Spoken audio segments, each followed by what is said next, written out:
What a dramatic gospel reading today. I would like to approach this story on two levels. First, on the story level, and then on a deeper level, we might call an allegorical level. On the story level, what do we have here? Well, we have a woman who was dragged before Jesus by an angry mob. How she was caught in the act of adultery, we don't know. It's not said. Why the man was not dragged there, as according to the law, we don't know. But we have a crowd who wants to test Jesus. If Jesus says, well, go ahead, stone him according to the law, Jesus would have blood on his hands before the Roman authorities. If he let her off, then he would be forsaking the law of Moses. He was, at least in the thoughts of his accusers, in a tight place. Now, we know that Jesus looked at them, and instead of responding right away, he just bent down to the ground and started writing with his finger in the sand or in the ground. Why was he doing this? What was he writing? Well, we don't know. But this act is very suggestive. First of all, we know about the finger of God in the Old Testament. It was by the finger of God that the 10 Commandments were written in stone. So, Jesus is God. And it's his law. They brought this woman to the one who wrote the law. It was Jesus' law. On another angle, there was the finger of God at the feast of Belshazzar, who wrote on the wall, handwriting on the wall, which brought down the Babylonian Empire. So, Jesus is also the God of judgment. Now, whether these things were going on in their minds, we don't know. But by bending over and drawing in the ground, it made them think real hard. It could have been that they would have known their scriptures for sure. And there's these words in Jeremiah, O Lord, the hope of Israel, all who forsake you shall be put to shame. Those who turn away from you shall be written in the earth, for they have forsaken the Lord, the fountain of living water. Whoa. He was writing perhaps the names of those accusers who were coming to him in the earth as a judgment upon them. Again, whether they were thinking all this, we don't know, but he stands up and he says the famous words, he who is without sin, cast the first stone.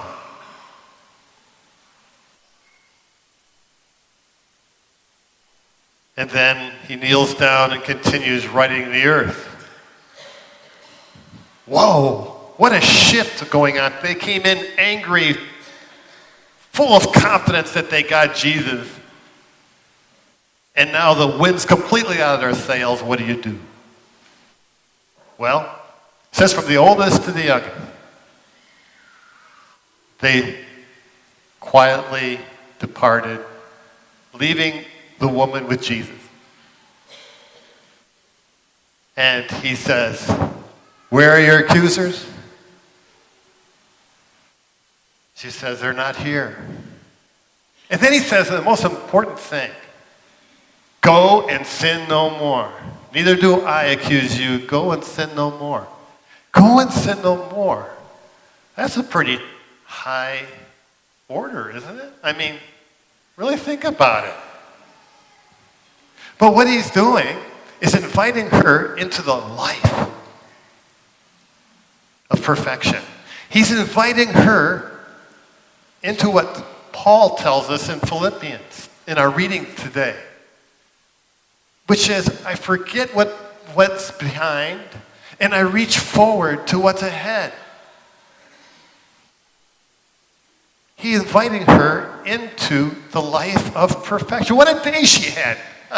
She gets up in the morning thinking of her evil schemes. She gets caught in adultery. She's dragged, publicly humiliated before everyone, and she escapes death narrowly by the skin of her teeth. And then Jesus, actually she comes to a confessional, right?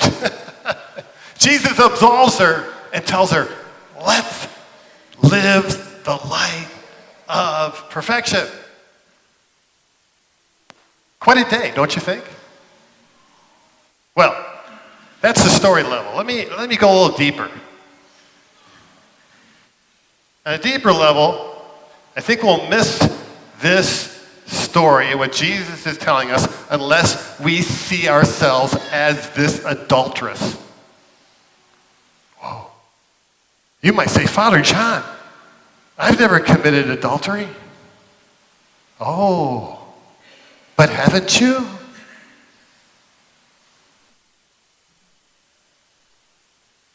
Let me read something from Hosea the prophet.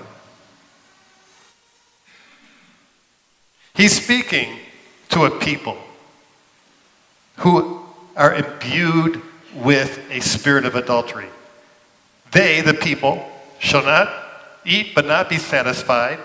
They shall play the harlot but not multiply, because they have forsaken the Lord to cherish adultery. Did you hear that? To cherish adultery.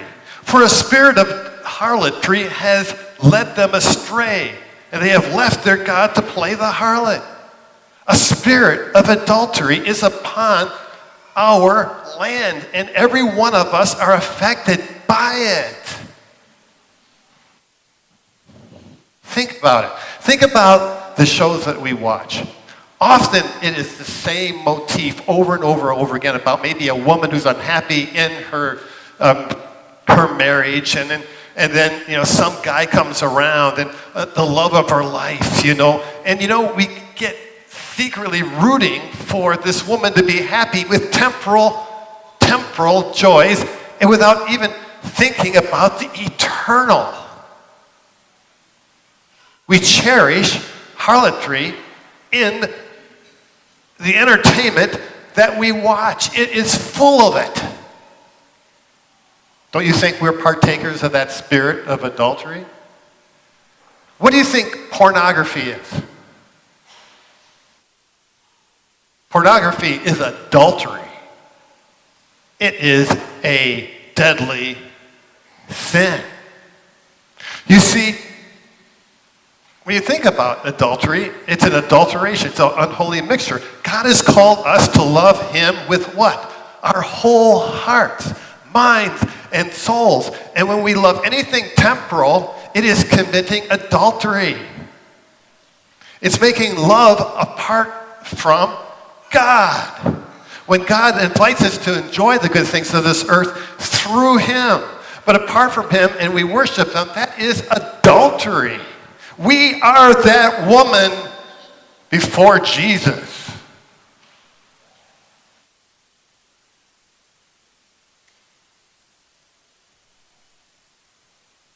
We just don't have people dragging us to the confessional like she had.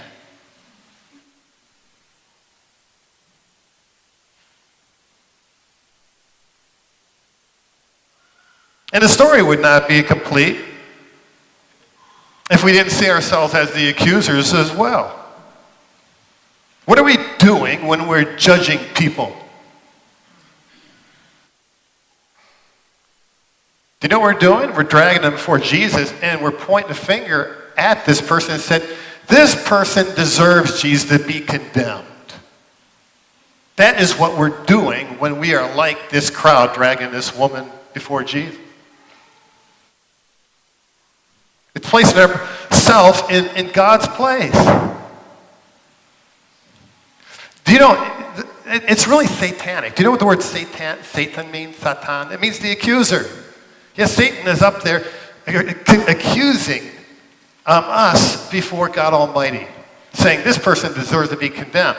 And not only that, Jesus, but you blew it. All these people of yours, look what a mob of sinners they are.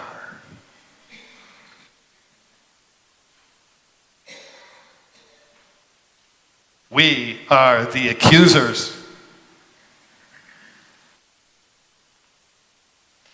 Now, the beauty of it all is this.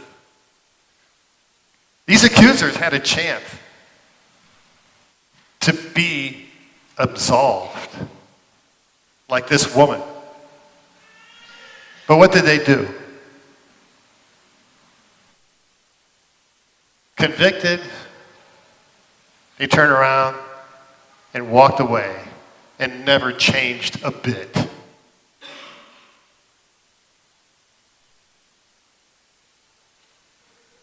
Wow. They had a chance to fall before Jesus and say, I'm a sinner. They blew their chance. Jesus could have said to them, go and sin no more.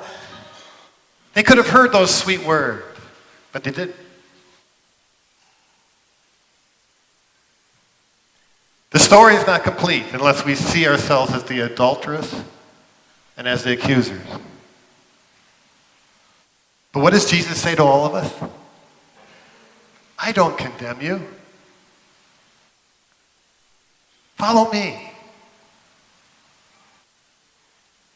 Go and sin no more. Live the life of perfection that I've set before you. I'm empowering you to be like me.